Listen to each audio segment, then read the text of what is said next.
राम, लक्ष्मण और विश्वामित्र जंगल के रास्ते मिथिला की ओर बढ़ रहे हैं। सुबाहु और मारीच को पराजित करने के बाद विश्वामित्र राम और लक्ष्मण को लेकर मिथिला की ओर बढ़ते हैं। इस यात्रा में उन्हें कई चमत्कारी घटनाओं का सामना करना पड़ेगा जो उनके भविष्य को प्रभावित करेंगी। राम और लक्ष्मण एक वृक्ष के नीचे विश्राम कर रहे हैं। विश्वामित्र गंभीर स्वर में बोल रहे हैं, हे राम, हम मिथिला की ओर जा रहे हैं। वहाँ राजा जनक के दरबार में एक महाधनुष है जिसे देवाधिदेव महादेव का धनुष कहा जाता है। कई महावीरों ने इसे उठाने का प्रयास किया लेकिन कोई सफल नहीं हो सका। राजा जनक ने घोषणा की है कि जो इस धनुष को उठा सकेगा वही उनकी पुत्री सीता का वरण करेगा। राम उत्सुकता पूर्वक सुनते हैं। लक्ष्मण जिज्ञासावश पूछते हैं, गुरुदेव, क्या यह धनुष इतना भारी है कि कोई इसे हिला भी नहीं सका? हाँ लक्ष्मण, यह महादेव का धनुष है जिसकी शक्ति अपार है। केवल सच्चा वीर ही इसे उठा सकता है। एक तपस्वी का आश्रम जहाँ चारों ओर सन्नाटा पसरा हुआ है।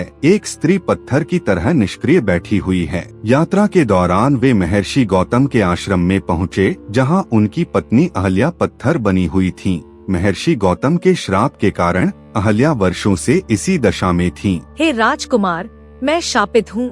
महर्षि गौतम के श्राप से मैं पत्थर बन गई थी। उन्होंने कहा था कि जब भगवान राम मेरे आश्रम में आएंगे तब मेरा उद्धार होगा। राम अहल्या के पास जाकर उनके चरण स्पर्श करते हैं। एक दिव्य प्रकाश प्रकट होता है और अहल्या पुनः अपने स्वरूप में आ जाती हैं। हे राम, तुम वास्तव में महान हो। तुम्हारे स्पर्श से मेरा श्राप समाप्त हो गया। राम, लक्ष्मण और विश्वामित्र मिथिला की ओर बढ़ते हैं। सामने मिथिला नगरी का भव्य द्वार दिखाई देता है। अब राम के सामने सबसे बड़ी परीक्षा है शिव का धनुष। क्या वे इसे उठा सकेंगे? जानने के लिए देखते रहिए अगला अध्याय। मिथिला नगरी के राजप्रासाद में भव्य दरबार सजा हुआ है। राजा जनक अपने सिंहासन पर विराजमान हैं। दरबार में बड़े बड़े महारथी और विद्वान उपस्थित हैं। राम, लक्ष्मण और विश्वामित्र मिथिला पहुंच चुके हैं। राजा जनक ने एक महान प्रतियोगिता का आयोजन किया है।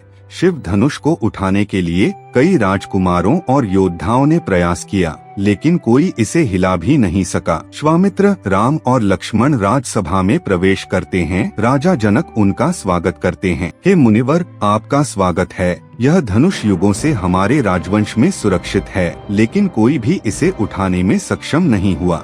यदि आपका शिष्य इसमें सफल होता है तो मेरी पुत्री सीता का भाग्य निश्चित होगा। एक विशाल स्वर्ण सिंहासन पर रखा हुआ शिव धनुष, सभी की आंखों में आश्चर्य। एक एक कर कई राजा धनुष उठाने का प्रयास करते हैं लेकिन असफल रहते हैं। यह असंभव है, इसे कोई नहीं उठा सका। हे राम, आगे बढ़ो, अब समय आ गया है। राम धीरे धीरे आगे बढ़ते हैं। सभी की निगाहें उन पर टिक जाती हैं। वे धनुष के पास जाकर उसे सहजता से उठा लेते हैं। अविश्वसनीय, राम न केवल धनुष को उठाते हैं बल्कि जब वे इसे तानते हैं तो धनुष दो टुकड़ों में टूट जाता है। सीता आश्चर्य से देखती हैं। उनकी आंखों में आनंद के आंसू छलक आते हैं। वे धीरे धीरे आगे बढ़कर राम के गले में वरमाला डाल देती हैं। हे मुनिवर, मैं आनंदित हूँ। मेरी पुत्री के लिए उपयुक्त वर मिल गया। राम और सीता का विवाह संपन्न होगा। शिव धनुष टूट चुका है। राम और सीता का मिलन हो चुका है लेकिन अब एक नया संकट आने वाला है। एक विशाल रथ मिथिला की ओर बढ़ रहा है। उसमें एक पराक्रमी योद्धा बैठा है जिनका चेहरा क्रोध से तमतमाया हुआ है। यह कोई और नहीं, स्वयं परशुराम हैं।